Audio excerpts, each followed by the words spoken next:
نحمده ونصلي ونسلم على رسوله الكريم وأشهد أن لا إله إلا الله وحده لا شريك له وأشهد أن سيدنا ومولانا محمدا عبده ورسوله صلى الله تبارك وتعالى عليه وعلى آله وصحبه وسلم تسليما كثيرا أما بعد فأعوذ بالله من الشيطان الرجيم بسم الله الرحمن الرحيم فأما من أعطى واتقى وصدق بالحسنى فسنيسره لليسرى وأما من بخل واستغنى وكذب بالحسنى فسنيسره للعسرى وما يغني عنه ماله إذا تردى إن علينا للهدى وإن لنا للآخرة والأولى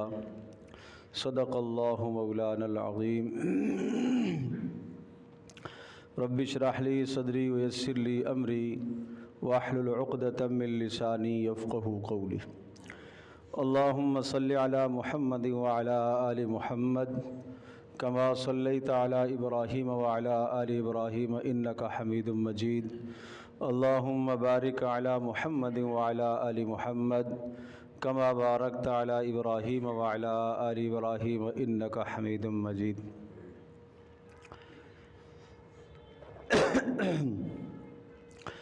قرآن کریم اللہ جل جلالہ کی کتاب ہے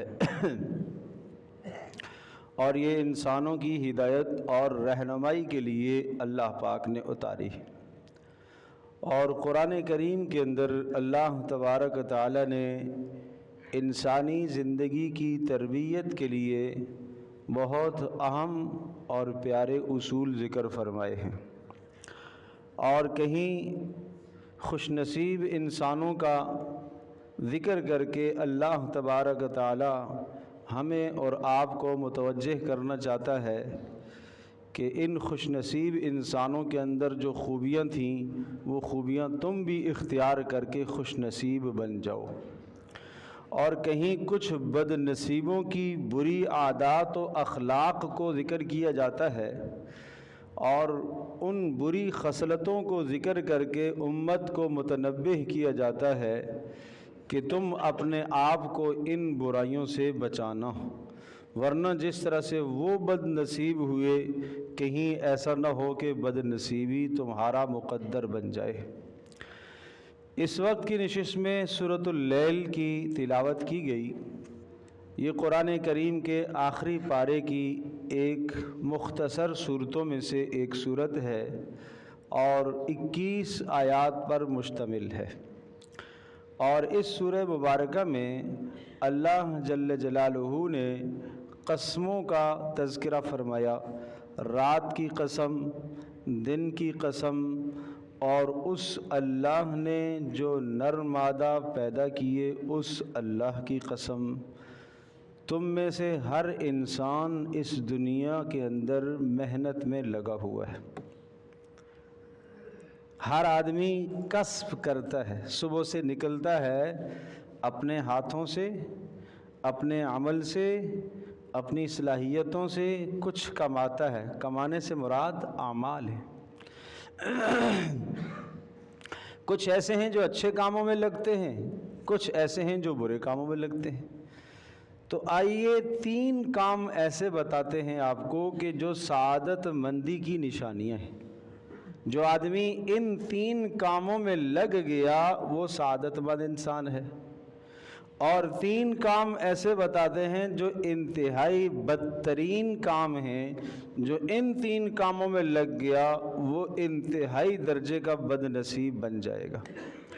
اللہ ہمیں سعادت مندی کی وہ 3 صفات اختیار کرنے کی توفیق عطا فرمائے، اور اللہ پاک ہمیں شقاوت اور بد نصیبی کی ان 3 عادات و برائیوں سے محفوظ فرما لے۔ اب آئیے وہ 3 عادات جو اچھائی کی، سعادت مندی کی، خوش نصیبی کی نشانیاں ہیں، وہ 3 کیا ہیں؟ نمبر 1 فَأَمَّا مَنْ أَعْطَى، نمبر 1 اللہ کی رضا کے لیے دینا، اللہ کی رضا کے لیے خرچ کرنا، اللہ کی رضا کے لیے مال کا دینا، اللہ کی رضا کے لیے کسی کو محبت دینا، اللہ کی رضا کے لیے اپنی صلاحیت کسی کو دینا، کسی کے مشکل میں اس کے کام آ جانا، کسی کے مشکل میں دو جملے تسلی کے بول کر اسے تسلی دے دینا۔ مال تو نہیں ہے دینے کے لیے، مگر تسلی تو دے سکتے ہیں، اور دینے کے لیے کوئی اور چیز تو نہیں ہے، مگر جسمانی تعاون تو آپ کر سکتے ہیں، چاہے وہ مال دے، چاہے اپنی جسمانی صلاحیت اس پر لگائے، چاہے زبانی تسلی دے کر اگلے کے غم کو ہلکا کرے۔ فرمایا یہ عطا کرنا، دینا بہت بڑی خوبی ہے، یہ سعادت مندی کی پہلی نشانی ہے، یہ سعادت مندی کی پہلی نشانی۔ اچھا، صرف اس پر بس نہیں ہے کہ ایک آدمی خرچ کرتا ہے، لوگوں کے کام آتا ہے اور لوگوں کی جناب مصیبتوں کو دور کرنے کے لیے محنت کرتا ہے، یہ صفت تو پائی جا رہی ہے، مگر خود گناہوں میں ملوث ہے۔ کہا نہیں نہیں نہیں، واتقا، خود بھی گناہوں سے بچنے والا ہو، خود بھی تقوی کی زندگی گزار رہا ہو، خود بھی نافرمانیوں سے بچتا ہو، ہر چھوٹی ہر بڑی نافرمانی سے اپنے آپ کو بچاتا ہو، تو پہلی خوبی کیا ہو گئی؟ عطا کرنا، دینا۔ دوسری خوبی کیا ہو گئی؟ گناہوں سے اپنے آپ کو بچانا، کفر سے بھی بچا رہا، شرک سے بھی بچا رہا، نفاق سے بھی بچا رہا، اور گناہوں سے بھی بچا رہا، شکوک شبہے کے مال سے بھی اپنے آپ کو بچا رہا۔ جس مال کے متعلق صحیح اطلاع نہیں ہے کہ یہ حلال ہے یا حرام ہے، یہ جائز ہے یا ناجائز ہے، بچ جاؤ اس سے۔ جس کام کے متعلق آپ کو یہ معلوم نہیں ہے کہ یہ درست ہے یا غلط ہے، تو کیا کرنا چاہیے؟ بچ جانا چاہیے اس سے۔ شبہ ہے نا، شک ہے، تو حدیث پاک میں آتا ہے کہ جو آدمی شکوک اور شبہے کی جگہ سے اپنے آپ کو بچا لیتا ہے، وہ اپنے ایمان کی حفاظت کر لیتا ہے، اور جو آدمی شک شبہے کی جگہوں پر پڑتا رہتا ہے، اس کا ایمان نہیں بچ پاتا۔ اور تیسری خوبی ذکر فرمائی، وَصَدَّقَ بِالْحُسْنَى، ہمیشہ حق بات کی تصدیق کرے۔ قرآن کریم کی کوئی بات کسی نے سنا دی، نصیحت والی بات کسی نے کہہ دی، ہے تو میرے خلاف، مگر مجھے مان لینا چاہیے بات تو درست ہے۔ میں کسی غلط عمل کا مرتکب ہو رہا تھا، کسی نے مجھے حدیث سنا دی، تو حدیث سنانے کے بعد میں اس غلطی سے رک جاؤں، میں آگے بحث اور حجت نہ کروں کہ تم کون ہو مجھے نصیحت کرنے والے، تم کون ہو مجھے سمجھانے والے۔ سامنے والا آدمی اس سے مزاج نہیں مل رہا، لہٰذا وہ حق بات کہے، قرآن کی بات کہے، حدیث کی بات کہے، نہیں ماننا، غلط ہے یہ۔ بھائی حق بات کو حق کہو، درست بات کو درست تسلیم کرو، سچ بات کو سچ مانو، یہ ہے وَصَدَّقَ بِالْحُسْنَى، جو حق بات کی تصدیق کرتا رہے۔ تو یہ تین صفات ہیں خوش نصیبی کی نشانیاں۔ نمبر 1 عطا کرنا، نمبر 2 گناہوں سے بچنا، اور نمبر 3 حق بات کی تصدیق کرنا۔ جس شخص میں یہ تین خوبیاں پائی جائیں گی، فرمایا فَسَنُيَسِّرُهُ لِلْيُسْرَى، ہم اس کے لیے جنت کے راستے آسان کر دیں گے، ہم اس کے لیے جنت کے راستے آسان کر دیں گے۔ اللہ پاک یہ تین خوبیاں ہم سب کو عطا فرمائے۔ بھائی نیت کرتے ہیں یہ تین خوبیاں انشاءاللہ سچے دل سے نیت کرے کہ ہم ان تین خوبیوں پر عمل کریں گے۔ نمبر 1 دینا، عطا کرنا، نمبر 2 گناہوں سے بچنا، اور نمبر 3 حق بات کی تصدیق کرنا۔ جس میں یہ تین خوبیاں پائی جائیں گی اس کو کیا ملے گا؟ فَسَنُيَسِّرُهُ لِلْيُسْرَى، اللہ اس کے لیے جنت کے راستے آسان کر دے گا۔ اور اس کے مقابلے میں جو بدنصیبی کی نشانیاں ہیں، اللہ میری اور آپ کی ہم سب کی حفاظت فرمائے۔ وَأَمَّا مَن بَخِلَ، جس نے بخل کیا، عطا کرنے میں، دینے میں بخل کیا، مال کے دینے میں بخل سے کام لیا، ایک جگہ مال کی ضرورت تھی مگر اس نے نہیں لگایا، اپنے اعزاء اقرباء پر مال کی ضرورت تھی اس نے نہیں خرچ کیا، سگا بھائی ہے وہاں مال خرچ کرنے کی ضرورت ہے مگر ناراضگی چل رہی ہے نہیں دے رہا، بہن ہے نہیں دے رہا، چچا ماموں تایا نہیں دے رہا، کیوں؟ اس لیے کہ ناراضگی ہے، جبکہ ہے وہ محتاج آدمی، اس وقت وہ زکوٰۃ کا بھی مستحق ہے، اپنی زکوٰۃ کو اٹھا کر کسی دوسرے کو دے رہا، اپنے قریبی کو نہیں دے رہا، یہ بخل ہے، خرچ کرنے کی جگہ پر خرچ نہ کرنا۔ اور پھر یہ بات بھی ذہن نشین فرما لیجئے، صرف زکوٰۃ کے ادا کرنے کی وجہ سے آدمی بخل سے نہیں نکلتا، بخل سے نکلنے کے لیے نفلی اموال کا صدقہ ضروری ہے۔ نفلی مال جب آدمی خرچ کرتا ہے تو بخیلوں کی فہرست سے نکال دیا جاتا ہے اور سخیوں کی فہرست میں ڈال دیا جاتا ہے، اور حدیث پاک میں آتا ہے کہ ایمان اور بخل دونوں کے دونوں ایک دل میں جمع نہیں ہو سکتے، اور حدیث میں یہ بھی آتا ہے کہ ایمان اور بخل، یوں بھی سمجھایا ہے کہ یہ بخل ایک جہنم کا درخت سمجھ لیں اور اس کی شاخیں دنیا میں یوں لٹک رہی ہیں، اور جو آدمی بخل کے ساتھ چمٹ گیا وہ سیدھا جہنم میں جائے گا، اور سخاوت سمجھو کہ جنت کا درخت ہے اور اس کی شاخیں دنیا میں لٹک رہی ہیں، جو ان شاخوں کے ساتھ چمٹ گیا وہ جنت میں پہنچ جائے گا۔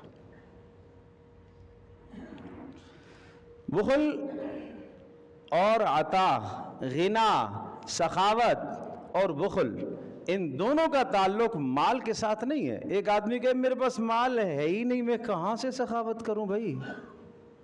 مال سے اس کا تعلق نہیں ہے، یہ تو اندر کا مزاج ہے سخی ہونا، یہ آدمی بڑے سخی مزاج کا ہے، معنی یہ کہ ہمیشہ دوسروں کو ترجیح دیتا ہے اپنے اوپر، اپنی ضروریات کو پیچھے کر دیتا ہے، دوسروں کی ضروریات کو مقدم رکھتا ہے، سخی آدمی ہے۔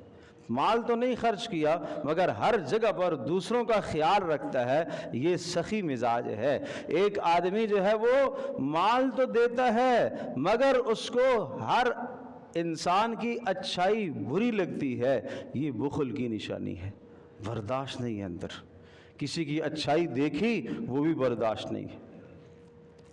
وَأَمَّا مَن بَخِلَ، تو فرمایا بخل جس نے اختیار کیا، دوسری برائی وَاسْتَغْنَا، دین سے بے رخی اختیار کی، قرآن کریم سے بے رخ ہو گیا، رسول اللہ صلی اللہ تعالی علیہ وسلم کی سیرت طیبہ سے بے رخی اختیار کی، منہ موڑ لیا۔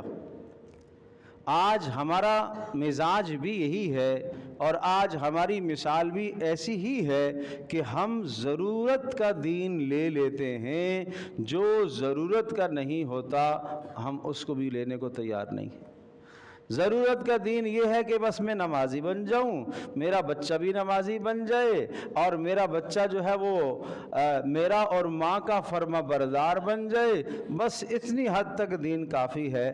باقی تجارت میں بھی دین میں لے کر آؤں، میں اپنے معاملات میں بھی دین کو لے کر زندہ کروں، میں اپنے رہن سہن میں بھی دین کو زندہ کروں، میں اپنے لباس میں بھی دین کو زندہ کروں، میں اپنی خوشی اور غمی میں بھی دین کو زندہ کروں، اور میں اپنے چہرے پر بھی دین کو زندہ کروں، یہ بات مشکل ہے۔ میں عرض کر رہا ہوں صرف ضرورت کے مطابق ہم دین لے لیتے ہیں، باقی کو ہم چھوڑ دیتے ہیں۔ یہ کیا ہے؟ دین سے بے رخی اختیار کرنا ہے، یہ رسول اللہ صلی اللہ علیہ وسلم کی سیرت سے بے رخی اختیار کرنا ہے، یہ قرآن کریم کی باتوں سے بے رخی اختیار کرنا ہے، اور بے رخی اختیار کرنا کس کی نشانی؟ سعادت مندی کی نشانی نہیں ہے، بد نصیبی کی نشانی ہے۔ اللہ میری اور آپ کی ہم سب کی حفاظت فرمائے۔ کس کی نشانی ہے؟ بد نصیبی کی۔ وَكَذَّبَ بِالْحُسْنَى، اور تیسری نشانی بد نصیب انسان کی تیسری نشانی اور علامت یہ ہے کہ وہ حق بات کو جھٹلاتا پھرے، وہ حق بات کو جھٹلائے، مجھے نہیں ماننا، مجھے نہیں تسلیم کرنا، سچ بات اس کے سامنے آئی ہے، درست بات سنی ہے، ایک بیان سنا ہے، اور وہ باتیں جو بیان میں کہی گئی ہیں وہ میرے لیے قابل عمل تھیں، لیکن یہاں سے اٹھنے کے بعد بس ایک کان سے سنا، دوسرے سے نکال دیا، عمل کی طرف کوئی رغبت نہیں ہے۔ ایک تکذیب زبان سے جھٹلانا ہے، ایک آدمی کہے میں نہیں مانتا، یہ زبان سے تکذیب ہے، اور ایک آدمی کہے ہاں مانتا تو ہوں مگر عمل نہیں کرتا، یہ عملی تکذیب ہے، یہ عملی جھٹلانا ہے۔ تو اس لیے فرمایا نمبر 1 بخل، نمبر 2 دین سے منہ موڑ لینا، اور نمبر 3 تکذیب کرنا، جھٹلانا۔ جو آدمی ان 3 برائیوں کا مرتکب ہے فَسَنُيَسِّرُهُ لِلْعُسْرَىٰ، ہم اس کو جہنم کے راستے پر ڈال دیں گے، ہم اس کو جہنم کے راستے پر چلا دیں گے۔ جس انسان میں یہ 3 خوبیاں ہیں، کون کون سی؟ نمبر 1 دینا، نمبر 2 گناہوں سے بچنا، اور نمبر 3 حق بات کی تصدیق کرنا، فَسَنُيَسِّرُهُ لِلْيُسْرَىٰ، ہم اس کے لیے جنت کے راستے آسان کر دیں گے۔ اور جس شخص میں بخل پایا جا رہا ہے اور دین سے روگردانی پائی جا رہی ہے اور حق بات کو جھٹلانا پایا جا رہا ہے، فَسَنُيَسِّرُهُ لِلْعُسْرَىٰ، ہم اس کو جہنم کے راستے پر ڈال دیں گے۔ اب اپنا تقابل اور دیکھ لیجئے کہ یہ 3 خوبیاں میرے اندر ہیں یا یہ 3 برائیاں میرے اندر ہیں۔ کس خوبصورت انداز سے قرآن ہمیں سمجھاتا ہے، یہ 3 اچھائیاں بیان کر دی اور یہ 3 برائیاں بیان کر دی۔ 3 اچھائیوں کو ذکر کر کے کہا جس نے ان 3 اچھائیوں کو اختیار کیا اس کے لیے جنت کا راستہ آسان، جس نے ان 3 برائیوں کو اختیار کیا اس کو ہم جہنم کے راستے پر ڈال دیں گے۔ اگر پھر بھی نہیں سمجھتے ہو تو اب ایک متعین شخص سامنے لا کر پھر سمجھایا، جیسا یہ آدمی، اچھی خوبیوں والا، 3 اچھی صفات والا جیسا کہ یہ آدمی، اور 3 برائیوں والا جیسا کہ یہ آدمی۔ ایسے تشخص اور تعین کر کے قرآن کریم ذکر کرتا ہے۔ وہ عرض کرتا ہوں جس شخص میں کامل درجے کی یہ 3 خوبیاں پائی جاتی تھیں، رسول اکرم صلی اللہ تعالی علیہ وسلم کے زمانے میں سب کے سب صحابہ کرام رضی اللہ عنہم اجمعین کے اندر یہ 3 خوبیاں موجود تھی۔ دینا بھی تھا، حق بات کی تصدیق کرنا بھی تھا، اور تیسری خوبی تقوی اختیار کرنا بھی تھا۔ مگر سب سے زیادہ اعلیٰ درجے کی یہ 3 خوبیاں سیدنا ابوبکر صدیق رضی اللہ تعالی عنہ کے اندر موجود تھی۔ تمام امت کا اتفاق ہے کہ یہ آیات کریمہ سیدنا ابوبکر صدیق رضی اللہ تعالی عنہ کے بارے میں نازل ہوئی، کہ ان کے بارے میں کہا گیا کہ آطا خوب دینے والے بھی ہیں، ان کے بارے میں کہا گیا کہ خوب تقوی اختیار کرنے والے ہیں، ان کے بارے میں یہ کہا گیا کہ حق بات کی تصدیق کرنے والے ہیں۔ اب میں تینوں کے متعلق ایک ایک وضاحت کرتا ہوں۔ سب سے زیادہ دینے والے سیدنا ابوبکر صدیق رضی اللہ تعالی عنہ ہیں۔ رسول اللہ صلی اللہ علیہ وسلم نے ارشاد فرمایا، ما نفعنی مال احد قط ما نفعنی مال ابی بکر، جتنا مجھے ابو بکر کے مال سے فائدہ پہنچا اتنا کسی کے مال سے مجھے فائدہ نہیں پہنچا۔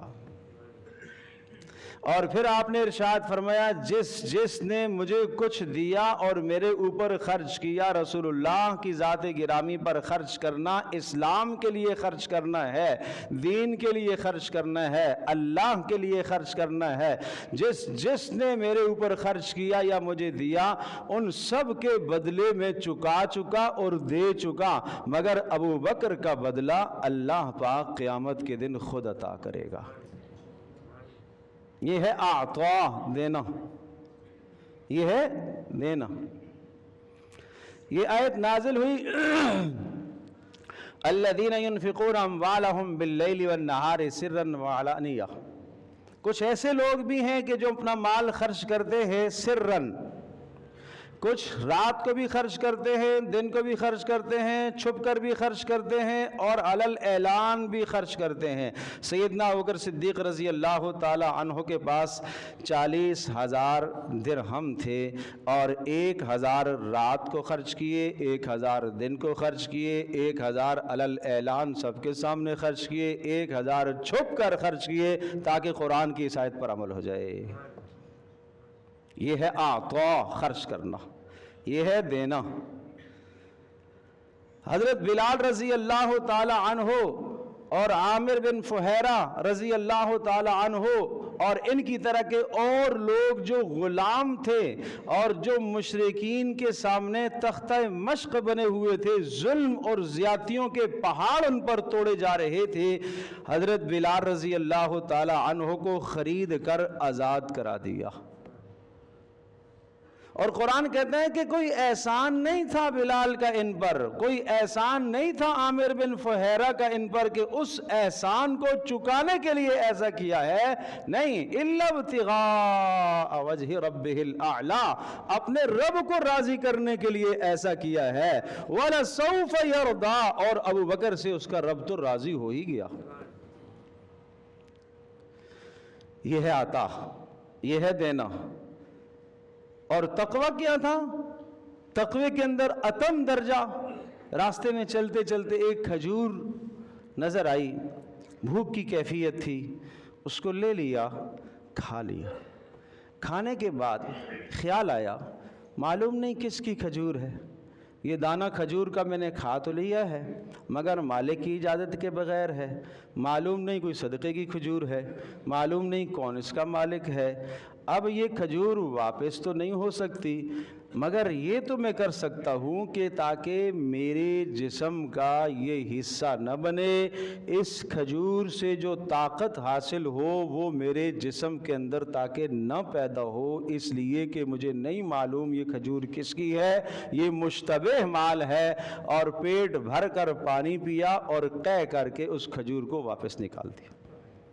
اس کو کیا کہتے ہیں؟ تقوی، اعلیٰ درجے کا تقوی، مشتبہ مال سے اپنے آپ کو بچانا۔ اللہ اکبر! آج تو ہم دوسروں کے مال پر ہاتھ صاف کر لیتے ہیں، آج تو ہم دوسروں کے مال پر ہاتھ پھیر لیتے ہیں، آج تو ہمارے ماحول اور معاشرے میں دوسروں کے مال کو دبا دیا جاتا ہے۔ اسے یاد نہیں رہا تو چھوڑو نا بھائی، اسے یاد نہیں ہے، یاد نہیں دلانا، یاد نہیں دلانا۔ قرض لے کر واپس کرنے کا نام و نشان نہیں ہوتا، سال ہاں سال گزر جاتے ہیں، واپسی کا نام و نشان نہ دو، قیامت میں دینا پڑے گا، قیامت میں دینا پڑے گا، ابھی نہ دو، دینا پڑے گا۔ اور تیسری خوبی وصدق بالحسنی، حق بات کی تصدیق کرنا۔ رسول اللہ صلی اللہ علیہ وسلم نے ارشاد فرمایا، جس کے سامنے میں نے اپنی نبوت کو اور دعوت کو پیش کیا، اس کو قبول کرنے میں کچھ لمحہ تأمل ہوا، غور و فکر اس نے کیا، لیکن ابو بکر وہ آدمی ہیں جن کے سامنے میں نے اسلام کو پیش کیا، انہوں نے فوراً اسلام کو قبول کیا۔ تو یہ تین باتیں اعلیٰ درجے کی ان کے اندر موجود ہیں، دینا بھی ہے، تقوی بھی ہے، حق بات کی تصدیق بھی ہے۔ میں نے عرض کیا قرآن تین صفات کو ذکر کر کے پھر شخصیت متعین کرتا ہے کہ اس شخص میں یہ تین صفات اعلیٰ درجے کی پائی جا رہی ہیں۔ اگر تم اس شخص کی زندگی پر چلنا چاہتے ہو، جیسے اللہ نے اس کے لیے جنت کا راستہ آسان کر دیا، اسی طرح سے اللہ تمہارے لیے بھی جنت کا راستہ آسان کر دے گا۔ دوسری طرف تین برائیاں، نمبر 1 بخل، نمبر 2 دین سے منہ موڑنا، اعراض کرنا، صرف یہاں تک بات نہیں بس، بلکہ آگے بڑھ کر دین کی تکذیب کرنا، جھٹلانا۔ فرمایا جس کے اندر یہ تین برائیاں پائی جائیں گی فَسَنُيَسِّرُهُ لِلْعُسْرَىٰ، ہم جہنم کے راستے اس کے لیے آسان کر دیں گے اور اسے جہنم کے راستوں پر ڈال دیں گے۔ اگلا جملہ سنیے گا، یہ مال کی وجہ سے یہ نہ کہے کہ دنیا کے اندر اگر میں گرفتار ہو جاتا ہوں کسی جیل میں تو میں بڑا مال دے کر اپنے آپ کو چھڑا لیتا ہوں۔ وَمَا يُغْنِي عَنْهُ مَالُهُ إِذَا تَرَدَّى، فرمایا جب یہ ہلاکت اور تباہی میں پڑے گا تو اسے اس کا مال فائدہ نہیں دے گا، مال سے اس کا کام آخرت میں نہیں بنے گا۔ اِنَّ عَلَيْنَا لَلْهُدَىٰ، سوال یہ یا اللہ تو ہدایت کیوں نہیں دے دیتا اس کو؟ اللہ پاک ارشاد فرما رہے ہدایت تو ہمارے پاس ہے، جو طلب کرے گا، جو شوق رکھے گا، جو ذوق رکھے گا اس کو ہم دیتے ہیں، بے طلبے کو ہم نہیں دیتے۔ قیمتی چیز ہے اس کو دی جاتی ہے جو چیز کی قدر کیا کرتا ہے، بے طلب اور ناقدر انسان کو قیمتی شے نہیں دی جاتی۔ ایمان و ہدایت، ایمان کی وہ دولت ہے جو قیمتی ہے، وہ اللہ اسے عطا فرمائے گا کہ جس کے دل کے اندر سچی تڑپ ہو، سچی طلب ہو، عمل کا شوق اللہ اسے عطا کرتا ہے جس کے اندر عمل کا شوق ہو۔ جس میں شوق اور ذوق ہی نہیں ہے اسے اللہ زبردستی کسی کو پکڑ کر دین کی طرف نہیں لائے گا۔ وَإِنَّ لَنَا لَلْآخِرَةَ وَالْأُولَىٰ، فرمایا دنیا اور آخرت کے سارے فیصلے ہمارے پاس ہیں۔ فَأَنذَرْتُكُمْ نَارًا تَلَظَّىٰ، اور دہکتی ہوئی آگ سے میں تمہیں ڈرا رہا ہوں۔ اب سنیے گا، لا يصلاها الا الاشقى، اور فرمایا اس دہکتی ہوئی آگ سے، اس دہکتی ہوئی آگ کے اندر، جہنم کی اس آگ میں وہ آدمی داخل ہوگا جس کے اندر یہ تین برائیاں پائی جائیں گی۔ کیا کیا تین برائیاں؟ نمبر 1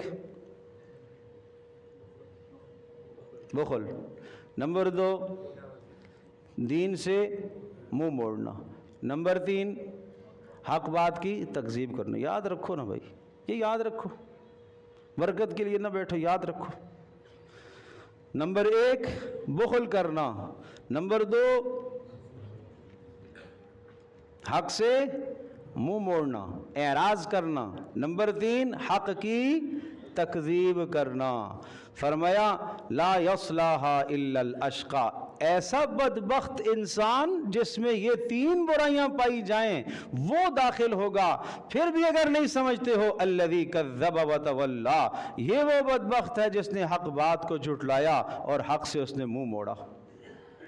اب رسول اللہ صلی اللہ علیہ وسلم کے معاشرے میں ان تین برائیوں کے حامل، یا یہ تین برائیاں اتم اور اعلیٰ درجے کی موجود تھیں 2 اشخاص کے اندر۔ ان 2 اشخاص کو یہاں پر ہائی لائٹ کیا گیا، ایک ابو جہل، دوسرا امیہ بن خلف۔ ایک یہ کردار ہے جو ابوبکر صدیق رضی اللہ تعالی عنہ کا کردار ہے، اور مقابلے میں ایک یہ کردار ہے جو ابو جہل کا ہے، اور امیہ بن خلف بدترین جو کافر تھے، رسول اللہ صلی اللہ علیہ وسلم کے مخالف تھے، ایک ان کا یہ کردار ہے، ان کا سیاہ کردار ہے اور ان کا روشن کردار ہے۔ محمد رسول اللہ صلی اللہ علیہ وسلم کی تربیت پانے والوں کا کردار آپ دیکھیں کہ کتنا صاف ستھرا اور روشن کردار ہے، اور محمد رسول اللہ صلی اللہ علیہ وسلم کی تربیت سے اور آپ کی صحبت سے جو محروم ہیں ان کا کتنا سیاہ اور کالا کردار ہے۔ اب آگے سنیے، وَسَيُجَنَّبُهَا الْأَتْقَى، پھر دوبارہ تصریح کر دی جس شخص کے اندر رسول اللہ صلی اللہ علیہ وسلم کے زمانے میں وہ 3 خوبیاں پائی جا رہی ہیں، اعلیٰ درجے کی، وہ کون ہے؟ وَسَيُجَنَّبُهَا الْأَتْقَى، فرمایا وہ شخص، اس کو ہم جہنم سے بچائیں گے جو سب سے زیادہ تقوی اختیار کرنے والا ہے۔ الَّذِي يُؤْتِي مَالَهُ يَتَزَكَّى، جو اپنے مال کو خوب خرچ کرتا ہے اور اس مال کے ذریعے سے غلاموں کو آزاد کرتا ہے۔ وَمَا لِأَحَدٍ عِنْدَهُ مِن نِعْمَةٍ تُجْزَىٰ، اور کسی کا احسان اس پر نہیں ہے کہ احسان چکانے کے لیے یہ غلام آزاد کرتا ہے۔ کس لیے کرتا ہے؟ إِلَّا ابْتِغَاءَ وَجْهِ رَبِّهِ الْأَعْلَىٰ، صرف اللہ کو راضی کرنے کے لیے۔ اس زمانے میں غلام لوگ آزاد کرتے تھے، لیکن دیکھتے تھے غلاموں میں جو صحیح طاقتور ہو اور صحیح محنتی ہو اس کو لوگ آزاد کرتے تھے، اس لیے کہ آزاد کریں گے، یہ ہمارا اس پر احسان ہے، یہ کل ہمیں کام آ جائے گا۔ تو ابوبکر صدیق رضی اللہ تعالی عنہ کو ان کے والد ابو قحافہ نے، ابھی مسلمان نہیں ہوئے تھے، تو کہا کہ بھائی بیٹا غلام آزاد کرنا ہی ہے تو کوئی اچھا غلام آزاد کرو، اور کوئی موٹا غلام اور اچھا خاصا غلام طاقتور آزاد کرو تاکہ مشکل میں تمہیں کام آ سکے۔ سیدنا ابوبکر صدیق رضی اللہ تعالی عنہ ارشاد فرماتے ہیں میں نے تو اس سے کام لینا ہی نہیں ہے، میں تو اللہ کی رضا کے لیے آزاد کر رہا ہوں، میں تو اللہ کی رضا کے لیے آزاد کر رہا ہوں۔ فرمایا الا ابتغاء وجہ ربہ الاعلی، یہ اللہ کی رضا کے لیے ایسا کر رہے ہیں۔ وَلَسَوْفَ يَرْضَى، اور اللہ اتنا عطا کرے گا، اتنا عطا کرے گا کہ اللہ دنیا میں بھی ان کو راضی کرے گا اور اللہ پاک آخرت میں بھی ان کو راضی کرے گا۔ سیدنا ابوبکر صدیق رضی اللہ تعالی عنہ رسول اکرم صلی اللہ علیہ وسلم کی خدمت میں تشریف فرما ہے، اور حضرت جبریل علیہ السلام تشریف لائے، اور حضرت جبریل علیہ السلام نے آ کر کہا اے اللہ کے رسول ابوبکر سے کہیے کہ اللہ آپ کو سلام کہہ رہا ہے، اور اللہ پوچھ رہا ہے کہ ابوبکر آپ مجھ سے راضی ہیں؟ سبحان اللہ، سبحان اللہ۔ یہ مقام اور مرتبے محمد رسول اللہ صلی اللہ علیہ وسلم کی صحبت سے ملے کہ آپ ان سے پوچھئے کہ آپ اللہ سے راضی ہیں۔ آنکھوں سے آنسو آ گئے اللہ کے رسول، میں کیوں نہ اللہ سے راضی ہوں، میں کیوں نہ، سب کچھ قربان کر دیا، جسم پر جو کپڑے تھے وہ بھی پرانے تھے، سب کچھ رسول اللہ کی خدمت میں قربان کر دیا، اتنا لگایا، اتنا خرچ کیا، کہا اسلام کی دولت جو اللہ نے ہمیں عطا فرمائی ہے میں اس حال میں اللہ سے راضی ہوں۔